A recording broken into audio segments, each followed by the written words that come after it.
You're listening to Footy Prime, the podcast, with Danny Dichio, Craig Forrest, and James Sharman. Today, we welcome special guest Dave Amber, with producer Dan Wong and me, Jeff Cole. Let's get this party started. Thank you very much, Jeff Cole, and welcome to episode 27. We're all still alive, as far as I know. A full house today. Dichio even joined us, which is very nice. Thanks, Danny. It's been a while. You know, you've ditched us the previous, 3 weeks, but you're looking as bald as ever. What is that sound, guys? Is that my whistle entry coming in, or is that Dan Wong? You guys keep talking. I'm gonna go on mute. That's your lay low, relaxing chair you're in there. Are you laying down? I'm lying down in bed because this is the only room in my house which is quiet. 4 kids and a wife, as many you can attest to. Like, there's going to be no quietness in my house. I need to listen to you guys. So there's fucking chairs going through the window. There's balls, tennis balls, hockey, baseball. There's everything going on in my house. So I'm actually at peace now at the moment. Well, I'm glad, Dichio. Obviously, a big weekend in an Italian's family. You know, Easter weekend, of course. You know, I believe the Easter Bunny was born this day or something, right? Something like that. I don't know. We've celebrated all that, but still, thank you for joining us, everyone. As we continue through this saga we're calling COVID-19 or what, the coronavirus. What is it now? Is it coronavirus or COVID-19? What's the year to go to? COVID-19. Yeah? Go with COVID. Yeah, COVID, we're going with that. It sounds kind of cooler, right? Doesn't it? It does. Yeah. Those dulcet tones you hear there are our guest today, a good friend of the show, David Amber of Hockey Night in Canada and the NHL and Sportsnet, one of the best in the business, one of the good guys. Dave, thank you, mate, for joining us. I guess the go-to default question for any guest in any show is, how's it going? How's lockdown for you? I think you said it best off the top, James, when you said we're still alive. So that's good. We're battling through this. There's some unity. We're all in this together, which is kind of a nice thing. But I'm doing okay. I mean, we're a month in now. I've had more family dinners in the last month than I think I've had. And we probably can all say this, Dan. I see the smile on your face. I mean, I've had more family dinners in the last month than I probably had in the last 5 years total, or close. I mean, it's been every day. It's been great.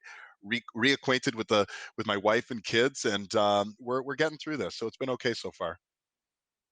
And I'm sure you're not missing the suits either, are you? You know, it's great to throw a t-shirt on. There's no makeup. Grab a seat, grab a pair of headphones. Boom.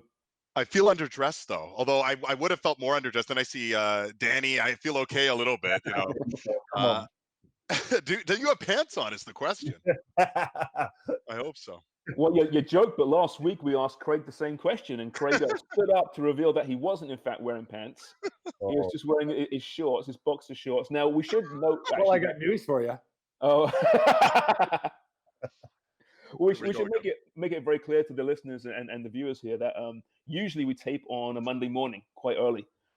This occasion, we're taping on Sunday night, so we're all drinking heavily. So we'll see where the show goes, and Craig, it's an evening. Are you pantless this time of the evening? I'm not going to tell you. Here you are. No, mysterious. I am pantless. I thought you might be. All those years on Sportsnet, I was always pantless too. I know, that's what the viewers never saw, right? You know, thank God for that desk, but beneath the glass, it was quite. Actually, I mean, there's a lot of guys do wear shorts, and throw on the upper side. If you're only going to be seen from the waist up during the summertime, guys will do that. They'll come into the office, Dave? Well, no, I've never seen that before in my life. Are you serious? Yes. I've never seen a guy go on set. I've been doing this 23 years. I've never seen a guy go on in shorts. Seriously. No way. Yeah, never. You hockey guys, though, you know, you're all so, you know. No, but even when I was doing regular other sports, I've just never seen it. Ask Brad Fay.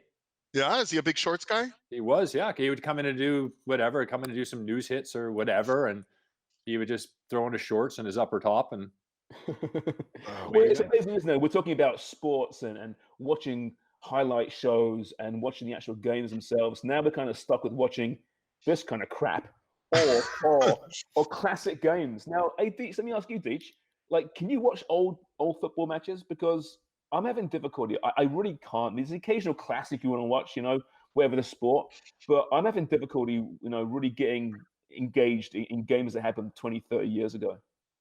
Yeah, I agree as well, Shams. I don't like watching games where I know the result. For me, the excitement of watching a live game or a game that is either replayed where I don't know the result is the most exciting thing for me. So last week it was interesting because Toronto FC actually replayed the first game where I scored the first goal. And we actually sat down as a family to watch it because, as you know by now, I got red carded in the 44th minute. So I hadn't actually seen the whole game, and nor had my family because they were back in England at the same time. So we sat down and watched it, and my kids were like, "Holy shit, Dad, you were actually a terrible player." I'm like, maybe this is not a good game for them to watch because I was at kind of the latter stages of my career. I wasn't as mobile as I once was, and Craig can attest to that. I did used to be mobile for a pretty big guy, but Is that what you said to them? You should have seen me in my prime. me back in the day, kids, I was like a terrier. And my kids were like very disappointed with my performance and then my red card. They were more excited about the red card than the actual first goal. So, no, I go back to. I'm not sure if it's the same in all sports because I've seen on ESPN and other channels they're showing some like playoff games from the Lakers and Boston Celtics. I watched one the other night, the Lakers and Detroit Pistons, and I'm a big Pistons fan, so I loved watching that. But I think it's purely for football. I don't like watching replay games. You know what, James? We're showing a lot of that on Sportsnet right now. We're doing a lot of the classic rewinds. And I agree with Dan. You don't watch it because you know how it's going to unfold. And the best thing about live sports is it's the best reality TV. But what I like watching, we had a 2002 Leafs Senators playoff game on, and I knew with the final, I knew what was going to happen. But it's cool to see the uniform, how the guys move, the size of the players. There, you know, before there's ads on the boards in the NHL, when you start to see the vintage stuff, you know, the sticks they're using, these old composite, you know, one-piece wooden sticks, whatever. It's very different. And that's what I like, the little nuances that you go, oh, shoot, I forgot about that. You're talking about the Lakers and the Pistons. Remember, they had the short shorts. Remember how physical the game was. It's like a totally different brand of basketball. A team might have put up 10, 15 threes 20 years ago. Now they're putting up 45, 50 threes in a game, depending on the team you're playing. So those little nuances are cool, but I can't wait till the day we get back to live sport. Yeah, you know, it's a good point, Dave. And I know in England that today they showed the semifinal against West Germany in 1990. But it was interesting. I didn't even watch the game. I remember watching it live in the day, but didn't obviously see it over here. But listening to some of the players on social media, Gary Lineker tweeting about watching the game, talking about moments, actually saying that at the time he never cried after that game. They dominated it, lost on penalties, but he said he cried that, you know, tonight watching it, saying he's getting soft in his old age. So I find that social media can really help in incidents like that. The guys that were there, they could have actually experienced it. But I think you're right. I think you're right. It is what it is. It's all we got. When you have that emotional attachment to an event, you know, that game, Craig, for example, I remember that, you know, I just moved to Canada right during the World Cup, right? Great timing. Thanks, Mum and Dad. Jesus. Right in the World Cup, you know, England had this great run to the semifinals. And I remember that game, and I'm, you know, with Beckham, Gaz's tears, I was crying as well. So I might watch those games again because I have that emotional attachment to it. But I get why Sportsnet and TSN are having to do this. They have no choice. I get it. I understand why people want to watch these games, but personally, it's just very difficult for me to, you know, really embrace it. But David, you mentioned a great point in there about how the games have changed, the sports have changed, you know, from uniforms to the little minutiae of the sport. What sport do you think's changed the most in the last 20 years? If you look at the big four in North America, I mean, hockey obviously has changed dramatically from a physical standpoint, but so too is the NBA. And football would be in there as well. I mean, guys are bigger, faster. I mean, there used to not be 330, 340 pound guys. That's a fairly common thing. I mean, Wonger can talk to this because, you know, he watches a lot of football. The rules now as well. You know, we would see a lot more offense. I'm sure Joe Montana's sitting there going, why couldn't I have played in these rules where you can't touch the quarterback, you can't touch the wide receiver, you can pop them at the line and that's it. So, I think everything's been catered towards more offense. NBA, they've moved the 3-point line in. NHL, goalie equipment has been made to be smaller. MLB, the juiced ball, there's all these advantages because people want offense. So I think it makes sense. I'm not sure, when it comes to footy, that's a different ball game. We don't see rules necessarily to take away from the beautiful game, but maybe they're going to think about at some point making rules a little bit softer to try and have a little bit more scoring in soccer as well. Well, I think they have. I mean, the refereeing has changed. It used to be looser. Looser, and it was a lot more clutch and grab. Big guys like Danny Dichio up front, elbowing people. It was very, very physical. It was like rugby without hands. Completely different game than you see now. Now it's almost like NBA referees, if you like. I mean, the contact is minimal. You have to be very, very careful. Before, it used to be you got the ball. If you took the other man out and put him in the stand, that was fine. That was textbook. Yeah. Now it's overuse of force. So they're trying to protect players, trying to protect the star players, creating more offense. They're trying all the time to do that. I think for the most part, it's certainly worked. The possession game, they changed the rules at the back now. The goalkeepers can play the ball inside the 18-yard box, which creates more possession, which is a better looking game, more attractive, I think, creates more space on the pitch. So yeah, every sport has definitely evolved, and we've seen it from when I played even to now. Absolutely, guys. When we're talking about football changing as well and the physical aspect changing, more for the benefit of the flair players, has that happened in hockey as well? I know that I've spoken to you before, Craig, as well, where the goalkeepers were always really small back in the day, but now they're like big giants where they're protecting the whole goal. They can stand up, and also the goons, as someone called me in my first year, they said you're like a big hockey goon, and I had no idea what they were talking about. But I don't see much of those guys coming onto the ice now to try and sort things out when a team's under pressure or the coach gives him the nod to say, "Hey, go and have a little whack at that guy." Is that changed in hockey as well? I remember when the press asked you after that game, they asked you about if you had heard of the Gordie Howe hat trick. That's correct. And you went, Gordie who? Yeah. Oh no. No disrespect to Gordie, but I had no idea what that journalist was talking about. I thought he was talking about I was a big coach back in England. I played for a little bit at Arsenal and QPR, and I was totally oblivious to it. Who was it? Do you remember, Deech? Who was it? Who asked that question? It was someone. That first year, there were so many. The majority of journalists covering that team didn't understand the game. He was a baseball guy from the start. Was he? Okay. Really good guy, an older guy, like a really good guy, and we spoke about it like many years later. But they really put me on the spot that day, and I felt really stupid. Even more stupid than I am. You know what's interesting about what you just said there? You were describing the goalies back in the day in soccer as smaller, and I look at Craig Forrest as hockey. Hockey. No, but didn't you also mention in soccer the goalies used to be smaller? Well, a little bit. They used to be smaller, but now like the profile. Craig must have been a giant. Yeah, he was an outlier. You're 100% true in hockey. In fact, I've worked with a bunch of analysts, Glenn Healy, Greg Millen, Darren Pang. Darren Pang is an exceptional broadcaster down. He does the Fox regional games with the St. Louis Blues, does some NHL Network and NBC Sports as well. He's about 5'6", and I'm not exaggerating. He might be 5'7", 5'8" at the most. Glenn Healy, there used to be a goalie on the Leafs named Alan Bester, who was probably about 5'9", 5'10". Now the players have gotten smaller. It used to be you couldn't be a defenseman in the NHL unless you were 6'2". They wouldn't even look to draft you.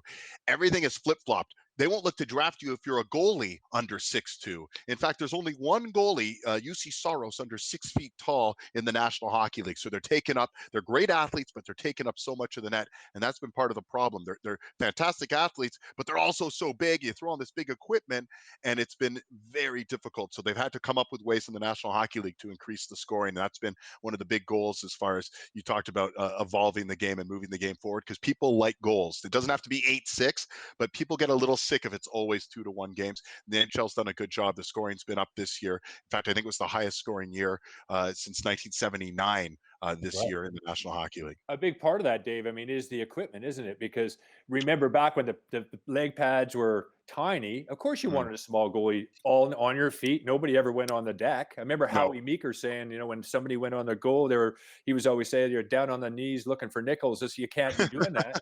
And now everybody's big. They put those huge pads out into a butterfly. Their upper torso is covering the upper top of the net. It's difficult. I mean, they're so fluid too. The agility of these guys post to post, they're often the best athletes on the team now. I mean, you look at a guy like Carey Price, and he makes it look so effortless that people don't think he's a great athlete. You have to see this guy, the quickness he has, the amount of power he has in his midsection and his core. It's unbelievable. The quickness the lateral movement and the quickness, the hand-eye movement is unbelievable for these guys. That was what, you mentioned that. I remember watching Richard Brodeur back in the day. Oh my God, King Richard was amazing. But seeing Martin Brodeur from right behind the net and watching his lateral movement, it reminded me of watching the best of any sport. Like it's like a Federer in how he moves laterally on the tennis court. It's graceful, beautiful. It is. It's absolutely fantastic. A little bit like how Shams moves on the dance floor. Very similar, yeah. Especially when I'm on knees, sliding across. Looking for nickels as how you mean puking in the toilet. But I wonder. I mean, this is the old chestnut. Out of all the big sports, which sport has the best athletes? I mean, I know obviously there's different specialties in each. I mean, skating up and down the ice for an Englishman, that's incredible. When I watch these guys, I watched Mitch Marner doing what he does in the ice. It's incredible to me. You watch the NBA, you see these guys who are 7 foot tall, showing such quickness, not speed, but quickness and physicality. Is there a sport that stands out to you, all of you, that says these guys are the best athletes, the most impressive athletes? It's difficult because you could argue in so many different ways. I know Alex McKechnie, sports scientist at the Raptors, has this discussion about basketball. He's been involved in all sorts of sports. And yes, the NBA players are fine sporting specimens, absolutely incredible athletes, and they're up there with the very best for me. But you got other sports that you need more endurance and that sort of thing to be successful. So that's a skill, and certainly that comes a big part into football, being on the pitch for 90 minutes. Hockey's very anaerobic, so it's different from sport to sport. It's very difficult, but I would say that at the top end of any of the sports, so the major sports you see, any of them are talented. Even at when you watch the top curlers, I watch that because I'm buddies with some of the producers and Vic Roder on TSN. But it's a difference at the top. What are you laughing at? You're laughing. I can't believe the COVID curse has pushed you into curling.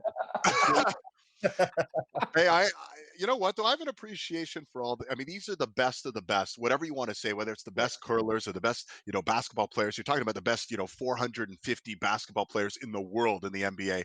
One thing I'll say, and when you move outside the big four, what about boxing? I mean, to me, that's the perfect match of endurance, skill, agility, speed, toughness, and you can get your face punched in while you're doing it. It's got a bit of everything.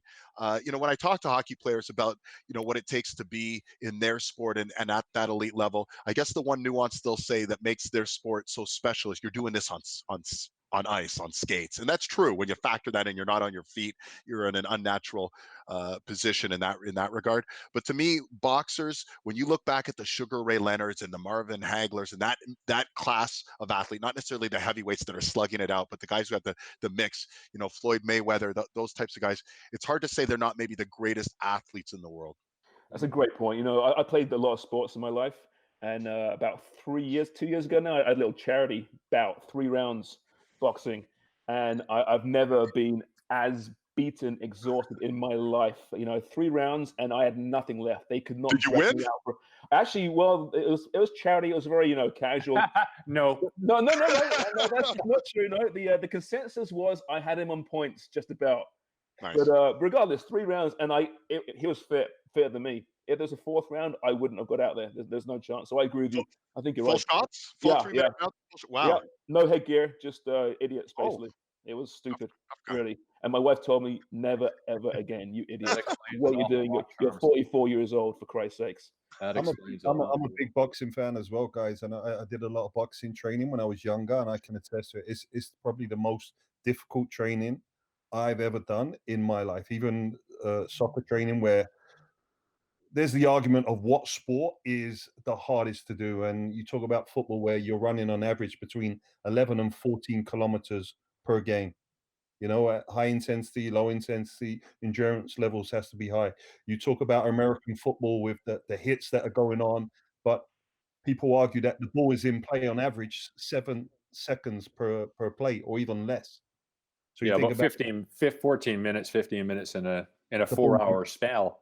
And then I remember coming to Toronto in the first year, and Jimmy made me go down to the Marlies. There was a little skate rink going on with the Marlies. There was a collaboration with some of the Leafs coming down.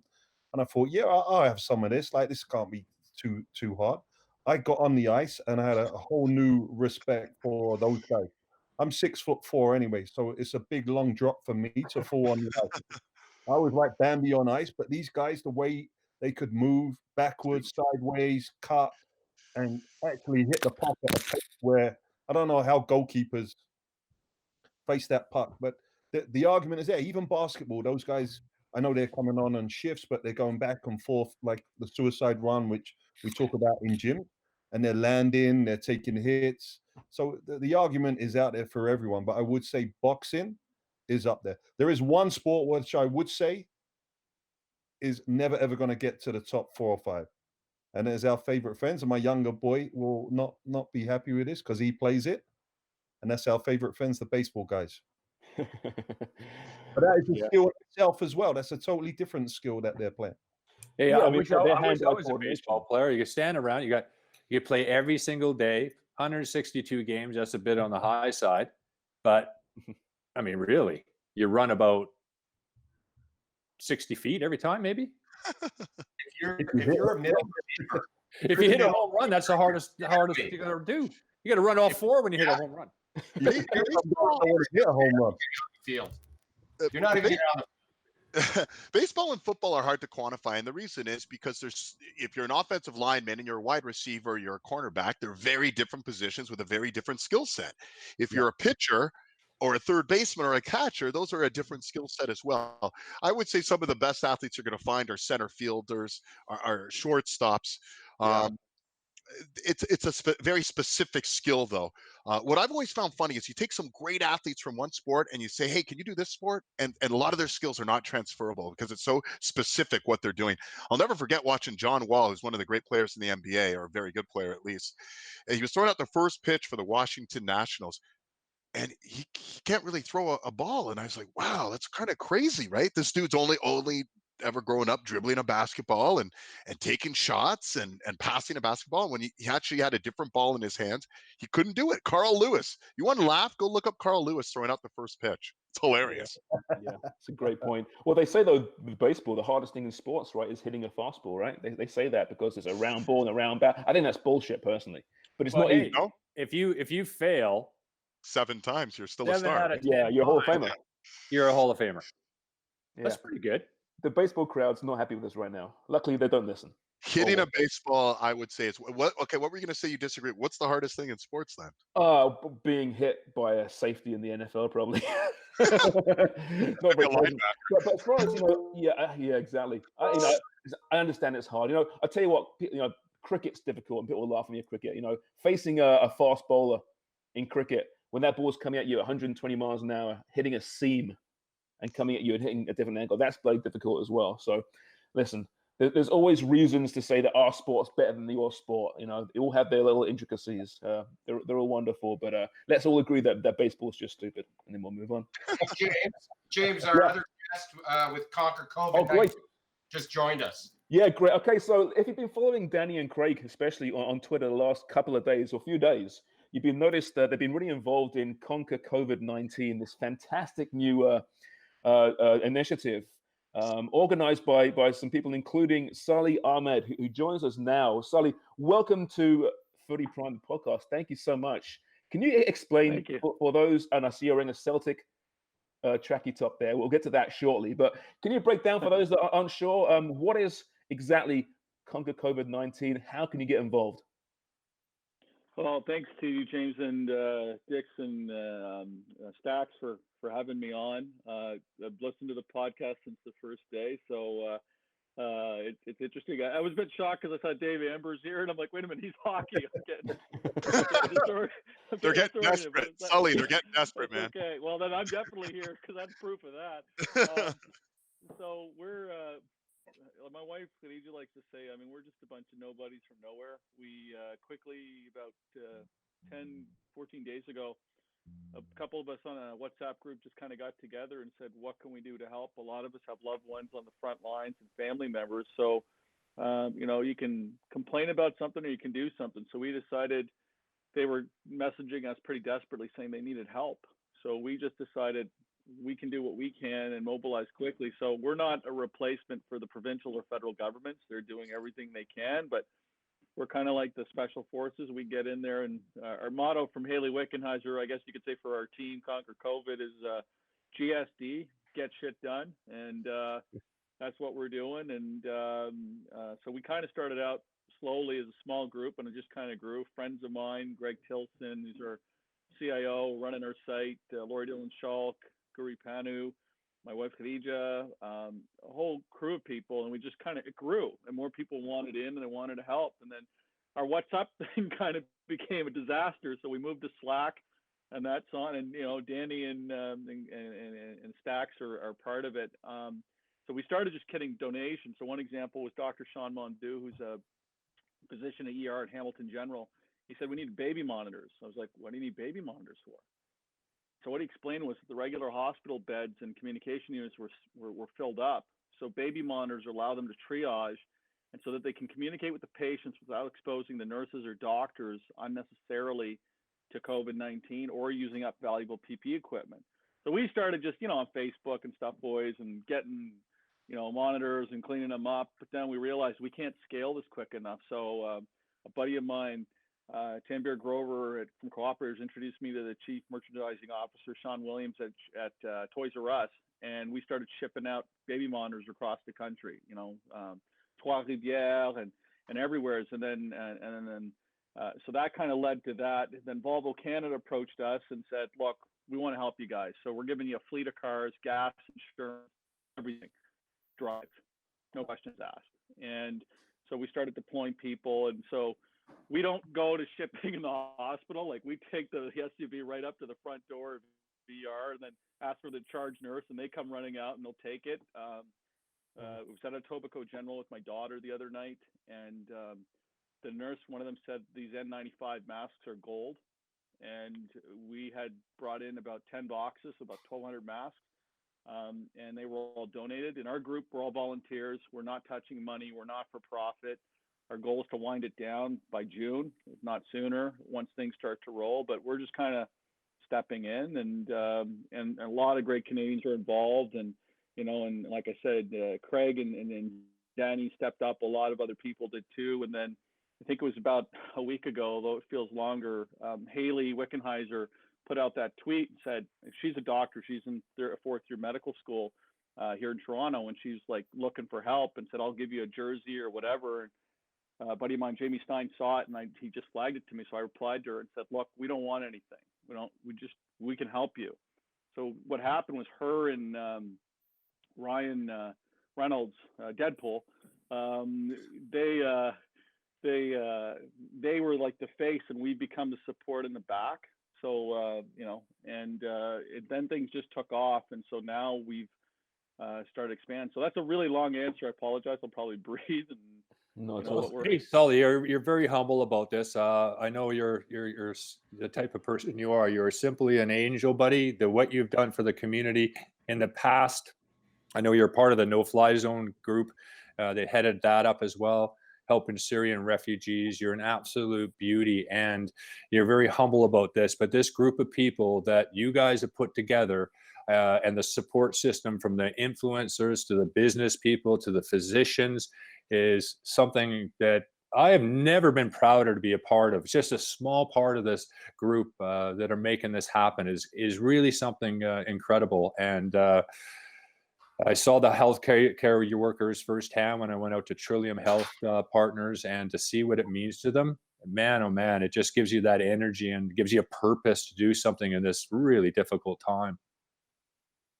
Well, thanks. I mean, I just think me and my wife were just kind of a small cog in a big wheel, and a lot of people have stepped up. Torrey's the law firm, pro bono. These guys helped us, like, because 10 days ago, boys, we were just like 6 people on WhatsApp, right? And now we're, I've got pilots calling me to ship stuff up north, and or we got people, we got logistics. My wife is ready to kill people because she's finished an org chart. It took like 2 days. Because you got to pivot, right? You got to grow, and we're a team. Like, Haley's our captain. I'd probably say, boys, I'm like the general manager, the gaffer who gives the the hair dryer treatment. I'm on the sides, and guys like you, and it matters. And you guys, your support really matters. When you and Danny put out that video the other day, you two, Craig, when we needed you to get the T-shirts, which was funny, like, because I had to go get these T-shirts from Oakville because no one's printing, right? And then I call Stacks because I live out east, and I'm like, can you go to Oakville now and go get these T-shirts we need for the drive? And then, yeah, I'm looking at my watch and I'm like, okay, when do I got to be there? And he says 5 o'clock. I'm in Toronto, and it's 4:15. Yeah. Well, there's no traffic. That's why I got there. I got there in the nick of time. Yeah, and it was funny because the T-shirts were there, and then we had Premier Ford, and the boys were wearing them too. And now everyone wants to buy T-shirts, so we're firing that up and selling the T-shirts. All proceeds go through IDRF, and we don't touch the money. Tax receipts are issued, and then they buy from Bayshore, who's our partner, and Nafisa, who works there, is terrific. And then they immediately ship out the product to the hospitals in need. And we did start with Ontario, but we're now firing up in Quebec, BCL, Alberta. We're trying to get Manitoba online. And again, our goal is to shut it down. Like, we're not a replacement for the government, but in the meantime, and Premier Ford's been great. Prime Minister Trudeau mentioned us in the statement, and all the hockey people too have been involved. And I'm glad you guys got involved because, like, I like hockey, don't get me wrong, but we're getting chirped a bit by all the puckheads, and then we got to get the football guys on board, right? Yeah. Hey, Sully, one thing, you had the drive last weekend. We had the donation drive again yesterday. Planning to do it next week. We got to think that over the next couple of weeks, this is going to dry up. So money is going to become important. Now, I know Shopify, the foundation gave $1 million to conquer COVID-19. Is there any other potential big money coming into the group in the next few days? Maybe a major bank or something?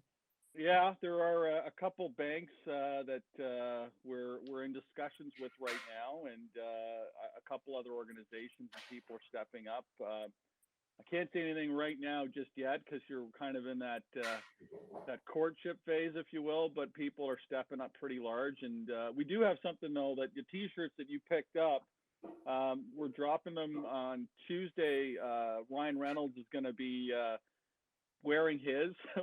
And then we're going to have them on, and then we're going to be selling them, and all the proceeds are going there. So it all adds up, I think. And already, I think I got to confirm, so don't quote me on this, but I think we already raised $28,000 separate from the Shopify agreement. So in one day, it's not bad because every bit counts. And and then what we discussed with Haley and Ryan was that, and she's an awesome captain. Like, you guys met her at the drive. Like, she's just, David's nodding his head, like just a standout leader, humble. She wasn't like, you do this. When we had to take a shipment up to Markham, that long-term facility clinic that was in crisis, Haley just packed up her Ford and she's like, giddy up, and she took it. So hell of a captain, leader. Guri and other people on our leadership team, like, just, they got to deal with me, so God love them. I'm a bit relentless, but we're like I said, GSD, getting shit done, and you guys getting the soccer teams involved. I mean, there was, kids, I think, and what I'd ask is, my son plays on a team, and when we had a Zoom call with Coach Penna for Vaughan, one of the things I asked was, I said at the end when the parents had a call, I said, do any of you own companies or have anything like N95 masks, Tyvek suits, anything, gloves, gowns? They need them. And one of the parents was like, I got 30 of each. And then we immediately got them and shipped them up to Bob Cajun, where there's been a bit of tragedy for the home. So I would ask if any of you have your platforms, and I know some athletes and public figures can't necessarily go out. So what I'd say is, well, then use the keyboard. Like, ask your following, your fans, like, look in your basement, look at your home, look at your businesses. Can you find anything? We'll send the car to Dick's made a really good comment in his video. We'll come and get it. We'll send it to you. And the way we work too is we have someone who used to work in the World Health Organization. So they advise us. So if it's used equipment, we put it in storage for 3 days. So that kills the virus. And then we ship it out to the hospitals. So all of you guys with your platforms, right now there is a push if we can get money and equipment. And I think if we can bridge that gap for a period of time, then the cavalry comes in with the government support and everything else. And that's what we're trying to do. So, Sully, if someone's listening right now, watching it, and they have a donation, be it money or be it gloves or whatever, how do they get in contact with you? Where do they go? Well, we're on Facebook, Instagram, Twitter, but our website is conquercovid19.ca. And if they go in there, it's simple. There's like a form, James, like, so intake. So if you need it as a doctor or nurse, and if they're listening to the show, like, tell us, like, go in there, fill it out, what you need, quantity, supply, and then we'll get it to you. And we avoid like the bureaucracy. So we ask for like their cell number and where they're at and their email to make sure they're legit, the hospital email or whatever. And then we bring it to them. On the supply side, if your listeners hear it and they have even one mask, like even if it's one mask, even if it's $10, we'll take it, because one N95 mask is $15 now, apparently on the black market or whatever. That could save someone's life. We had a nurse the other night who worked at St. Mike's in tears because she had to wear the same N95 mask for a day. So if you've got $30 or $45, we'll get you the tax receipt. We promise you it's all being taken care of. I'm blessed. We're surrounded by just an incredible group of volunteers that Craig and Danny met, and these people are working like all out. They're not getting paid. Some of them have lost their jobs, and they're still going.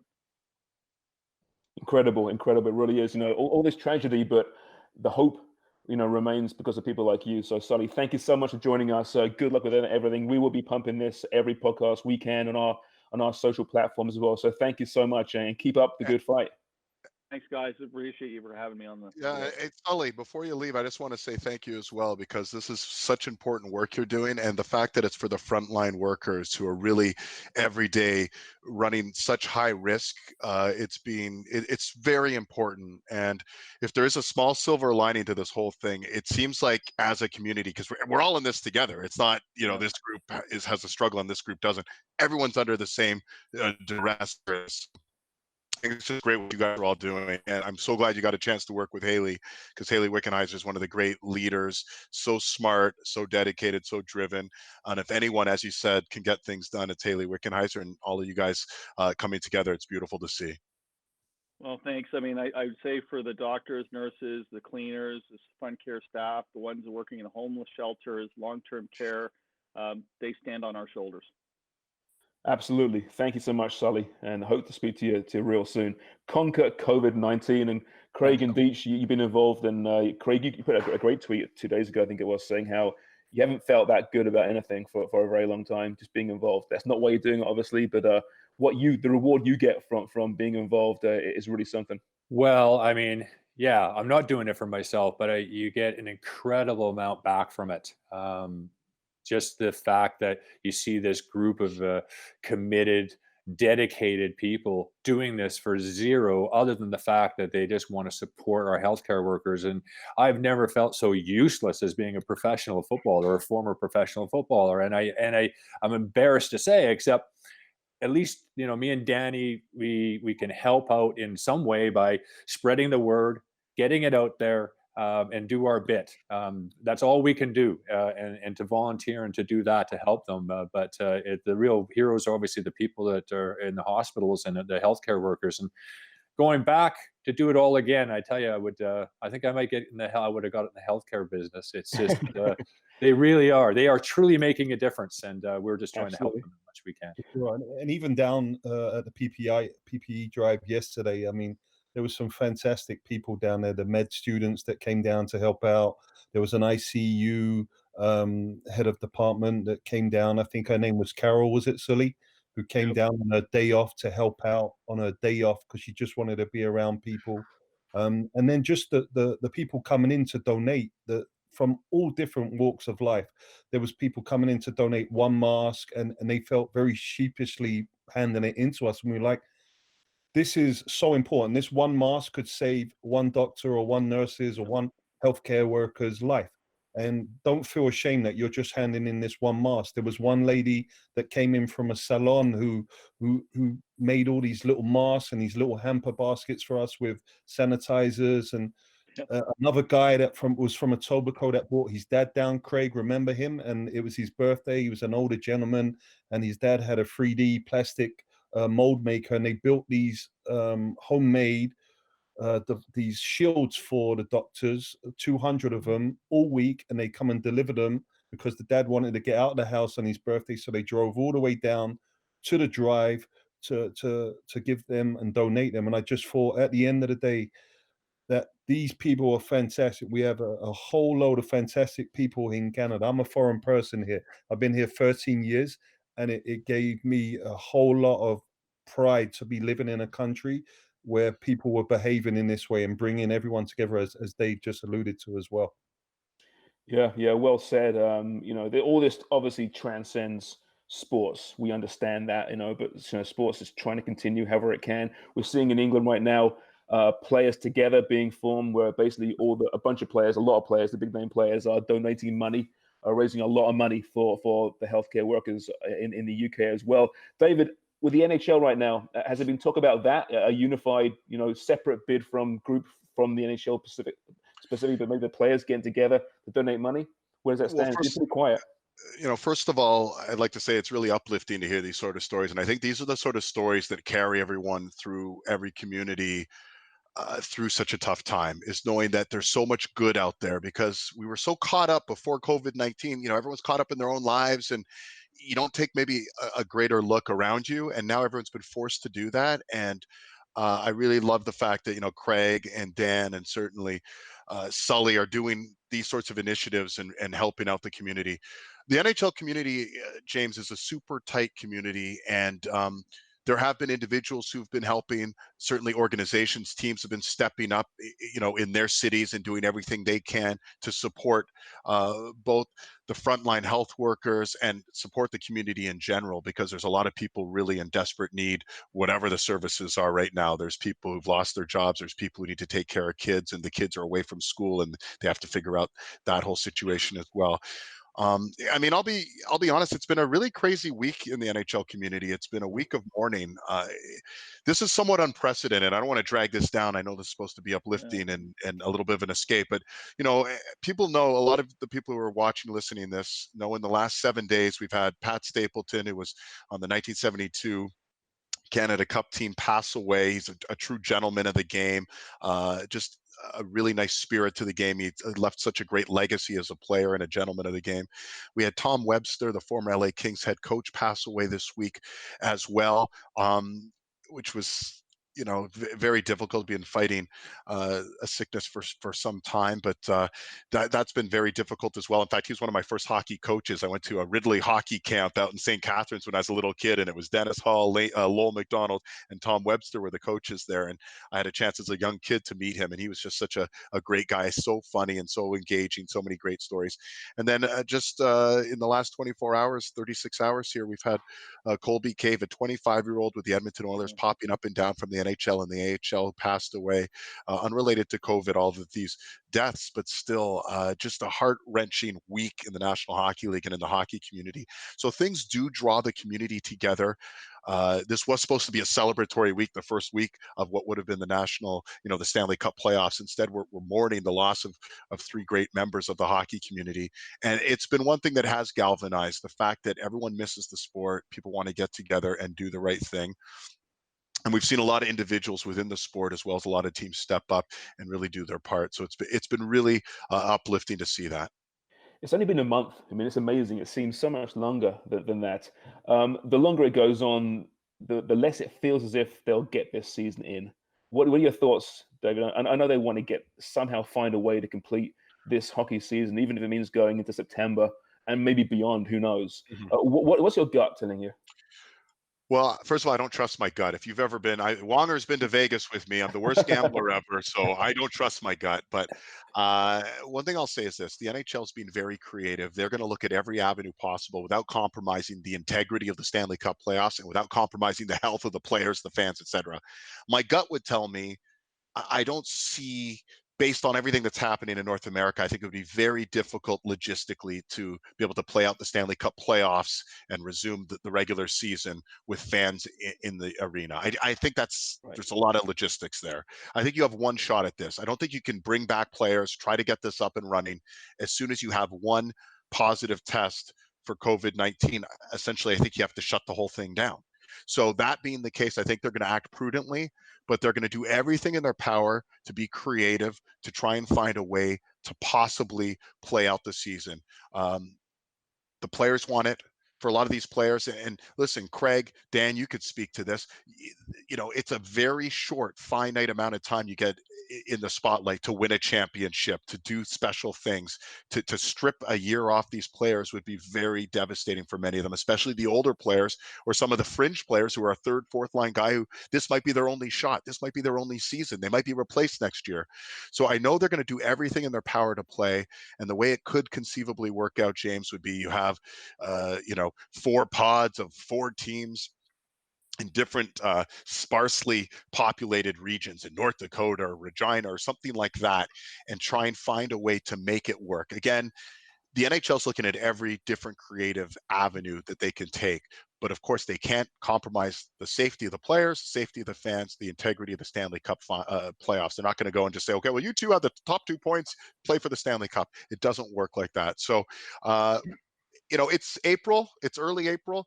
We'll know a lot more in a month from now. Ask my gut in a month from now how I feel. I'm hopeful, but I'm cautiously optimistic. And again, it's a global health crisis. We have to do the right thing. You know what I find really interesting is that maybe all these creative ideas, maybe one of these leagues is going to stumble upon a better format. It could happen. Than we're used to through tradition. Maybe having these pods is better than this, big old tournament. Maybe football, having a playoff structure is better than having a table. I don't know. You never know until you find out, until you see it, right? Yeah. So, fellas, is Dave just talked for 5 minutes and said, "Ask me in a month." I just he basically just did his talk for 5 minutes. Ask me in a month. Filibuster. The NBA is thinking about it, though. The NBA might change their scheduling. The season might start closer to December. They might start the season on Christmas Day. That moving forward, they're contemplating all sorts of different things. So I'm going to be short on this answer there, Warner. But there are right. I think that's a good point, James. We could see a very different look to the 4 major sports at the end of all this. Hey, Sully, I know you're a fan of Tottenham. The only good thing now is that they're not losing. Yeah, but I don't even know now if I'm going to be a fan of Tottenham. I suppose this might be a bit controversial, but unless things change, they didn't support their staff, and the gentleman who owns the club, I think it's Levy, unless I'm mistaken. There's a backlash, so I put it out on Twitter. I said I'm looking for a new team now, because if a billionaire can't support part-time staff in that capacity, then that's not a club that I want to be part of. And then someone mentioned to me that Southampton actually really stepped up. I think it was Eustace or someone else that told me Southampton stepped up, and their leadership took full pay cuts, to support the staff. And I think that that's something that I don't just think with sports teams. I think large corporations, fans are going to look at what you're doing. So when we get on the other side of this, where were you? And I think it's something that any owner of a team would have to look at. And so that's why I'm not wearing a Spurs thing. I'm wearing Celtic today. But so I'm open to certainly any recommendations, although I can't bring myself to Arsenal, boys. I just can't. How about West Ham? You know what? Hammer's okay. Oh yeah, great owners, Greg. QPR is another one. And, yeah, there we go. So now you're talking. But the only thing Sully, if you support those teams, you're in for a lifetime of. Well, you're a Spurs fan, so you know all about it. Well, you know what? You mentioned Spurs, right? I mean, Jose Mourinho actually has been in a lot of trouble this week, right? Because the paparazzi took pictures of him holding training sessions in a public park with some players. Yeah. Which is obviously goes against all the rules and the lockdown over there right now. So, of course, Jose, managed to turn it onto himself as he generally does. But I mean, my God, it's not a good look at all. He does, but I think when you look at clubs and teams that really start to step up, I think that's the thing that we focus on. But I do think that organizations have to take a consideration of this and what happens on the other end. And I'm sure David perhaps has thoughts, because there are NHL teams that, as much as their TV revenues they're driven by the gate, and there are some of them I think there are going to be questions to be asked. And I think the bigger question is when you used to sell, like I'm a Montreal Canadiens fan, and you're selling out 21,000. I don't know where it ends up on the other side. And I think the clubs all have to look at this in any professional sport, football or otherwise, what they're doing. And I think, I can tell you, I mean, I don't want to speak out of school, but the fact that guys associated with TFC, Danny and others have stepped up, and now MLSC is right in there with us, talking to us and looking at some things to do. And I got to tell you, it as a fan, that makes a difference, right? I tell you, I'm most looking forward to when all this is over with and these leagues slowly, in whatever look at this, get back into action. Who's in the worst shape? Can't wait to see how Phil Kessel looks, for example, or someone coming out of this. It's going to be amazing. Hey, Deach, on that though, joking aside though, I mean, what are you telling your players right now? I mean, what do you expect from them when they come back? Obviously, they won't be in game shape, right? But what are they being told to do? Well, there's only so much a footballer or an athlete can do in the residence of their home, especially if you're an ice hockey player. I think unless you've got a rink in your back garden, you're not going to be able to do much. But we have daily sessions with our strength and conditioning coaches that the players have to tune into. We also have a nutritionist that I know that with our first team and second team, they're ordering and also kind of seeing what the players are eating during their off time. We're lucky here in Canada because the players can still go for exercise outside of their residence, whether it be for a run in the park and do their own individual work. But every morning, our second team and our first team have a structured gym session, whether it be with equipment, dumbbells, bands, whatever it is, medicine balls, whatever it is. There's a structured gym session for 45 minutes. And I'm sure the Raptors, McKechnie will tell us as well, and the Leafs are doing similar things. But that's all you can do at the moment, Shams. And you hope that the players are kind of, as Dave said as well, are eager to get back on the rink, the field, the gym as soon as possible. And they're keeping themselves in some kind of condition, but they're not going to be at any kind of match condition to go straight into a game. I know that I was talking to Alex McKechnie about the players, and I know I saw online that Ibaka had a gym set up in his room. He had everything he needed, stationary bike, whatever, weights, everything they needed. Well, the club invested hundreds of thousands of dollars for every single player to get what they needed specifically to their needs. If they couldn't be on a stationary bike because they have a groin injury, they had something to do upper body fitness with. But that's on a different level because obviously the money that they have to spend on that, I take it that Toronto FC and even the Canadian Premier League teams, for instance, they're not on that level to be able to support players with their own physical equipment at a drop of a hat. Yeah. What's Sportsnet saying, Dave? They're saying, listen, fellas, listen, girls, you might want to, do your best to look half decent because when you get back on air, I think the best got only fit so many people. I've been trying to stay to one bag of Doritos a day, so I'm holding myself to that at this point. Dave's the fittest guy in the world. Yeah, I know. I am not, and it's been tough. It's been tough doing the home workouts. I've talked to a bunch of NHL players, and they're finding it tough too because it's such a different workout. And you guys know that, like, it's different lifting weights, running sprints than being on the ice. It's different doing those things at home than dribbling a ball and making crosses and those sorts of things. You just can't do certain things. So it's going to take some time. That's something you got to work into the equation when you talk about bringing the game back this year. The NHLPA has been in discussions with the NHL about how long the buildup would have to be before they can actually play a game.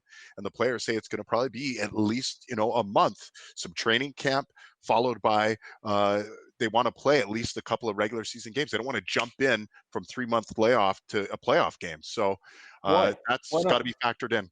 Why not? I mean, I understand. Injuries is a key one. And also, I feel like the intensity of the Stanley Cup playoffs is incredible. I think they'd like to be able to play a couple of games where there's a little bit of wiggle room on their performance, as opposed to jumping in and saying, okay, guys, it's full bore. You haven't played in 3 months. And I can understand and appreciate that. I suppose, but you can't have a 2 or 3 week, training camp, no matter what the sport. The fans won't stand for that. And when you're trying to squeeze these games into this short window anyway, I mean, my God, I understand from an injury standpoint, you got to, as someone that's not a professional athlete, clearly, I perhaps know this, but, you can't jump into that level, obviously. Stop laughing. I know what you're about to say there about me. But I mean, how long? I mean, a week? I mean, surely a week you can get at least the body moving, the wheels. No. Oh, here we go. You can do a week, Charms. What? No way.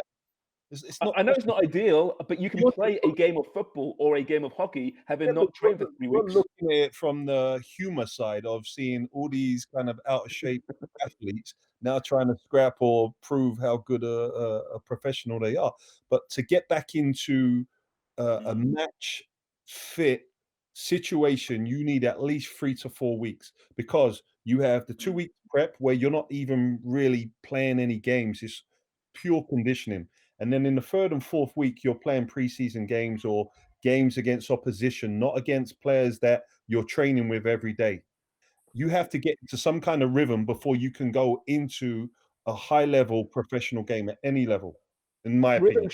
Rhythm, come on. I play when I used to play once a week, pick up footy, I'm fine, get through a game, not getting hurt every time. It's not great football. It's not great sports. I understand that. It's not going to look, great to the public's eye. But you can. What are you drinking? I want what James is drinking. There'll be 1,000 soft tissue injuries. It's juice, Dave. It's juice, David. He's drinking juice. Drinking when he's playing. He has a can of Guinness. I'm just saying there's sacrifices that must be made for everyone, and I get it. I do understand how the professional athlete's body works, and you need to slowly get into that level. I understand that, but no, you don't. These are. Hey man, I've read books. I've interviewed people before, but it's not an ideal situation. It's far from perfect, and they've got to get these games in somehow. So, you can fit a lot of regular season games into a 2-week window rather than playing freaking pre-seasons in goddamn July. Anyway, just the way it is, Shams. If you want good quality, I don't care about quality anymore. I want to see the games. I don't care about quality. I just don't give a shit anymore. Today, Shams, the Chinese baseball league. Jump on that running? Yeah, it starts today or tomorrow. Actually, the Belarusian game is Belarusian. Yeah, Belarusian. Go ahead. Yeah. Good point. I'm not watching that, am I? Sorry. And you can gamble on it as well, apparently. Apparently, eh? Yeah. Nod, wink, wink. Hey, Sharms, I wanted to talk to Dave. Just, I would be remiss to not mention there was one event that I never got to ask you about, Davey, and it was we talked about it a little bit, but you were still kind of bouncing around with deciding which direction we're going to go, ESPN again or TSN, coming back north, and it was the Charles Oakley incident. So I need Oakley incident. Yeah, I want to hear kind of play-by-play of the Charles Oakley. That I want all these guys to know that Charles Oakley hates David Amber. That is so not true. That is so not true. I am hated by many, but not Charles Oakley. It was a scare. First of all, if anyone's ever seen Charles Oakley, he's a very intimidating man, and I mean very intimidating. Big, strong, no BS. And I was covering a Raptors practice. This was in 2001, and it was a shoot around, the morning shoot around. It was the LA Clippers and the Raptors. And the way basketball shoot arounds work is the home team, in this case the Raptors, they have the court from 10:30 to 11:30, and as they leave the court, the visiting team comes on from 11:30 to 12:30 for the pregame shoot around, the morning shoot around. Anyhow, we're sort of behind this little wall, and we can kind of see through a little sliver in the wall what's happening. The Raptors are wrapping up. It was a fairly innocuous, Friday, I think it was. And next thing we know, there's all this commotion happening. We're not sure what's going on, but suddenly all the Raptors are coming off, and people are holding Oakley, and we're like, what the hell's going on here? So we get Oakley in a scrum, and no one wants to say anything. Everyone's just sort of standing there because, again, we're worried because he has this look on his face. And I was like, Charles, what happened? He's like, what do you mean, what happened? I was like, oh, nothing, It's like, we heard there was an incident with the LA Clippers, and he's like, well, what did you see it? I said, no, I didn't see it. We're asking about it.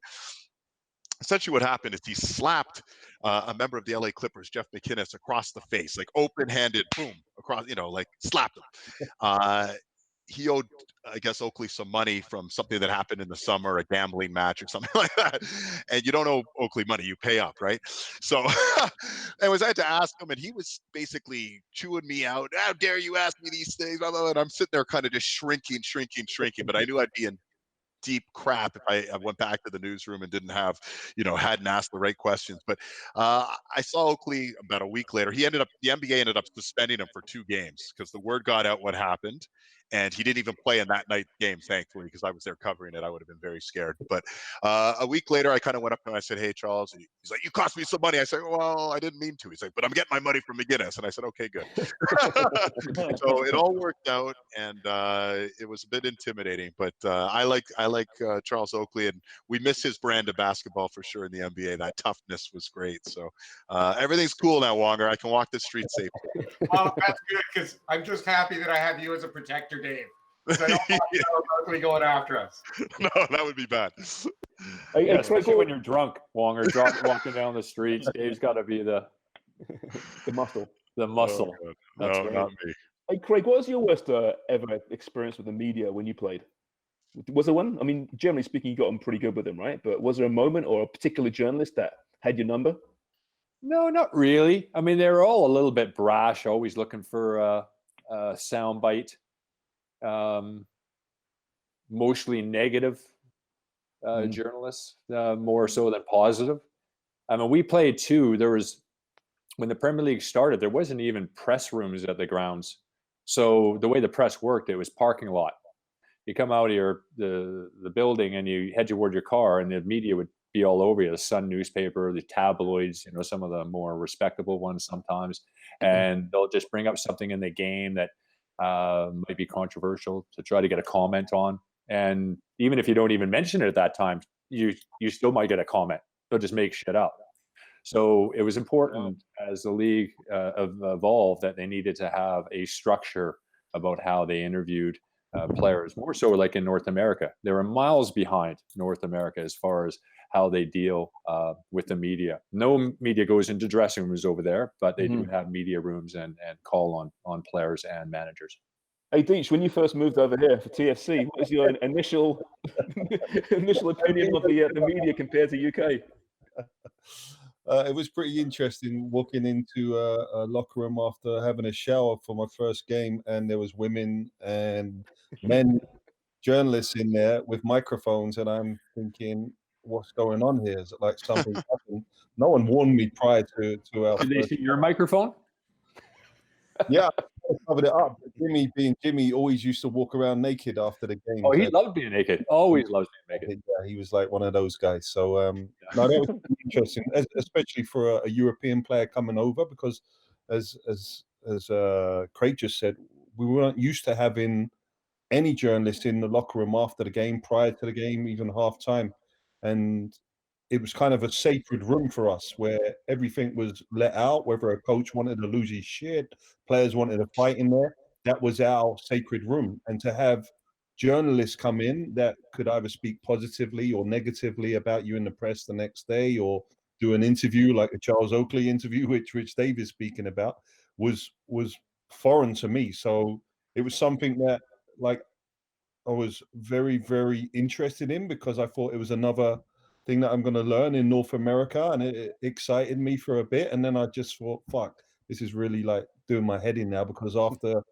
the first year where we didn't win so many games, it was a little bit annoying in the end. A little repetitive.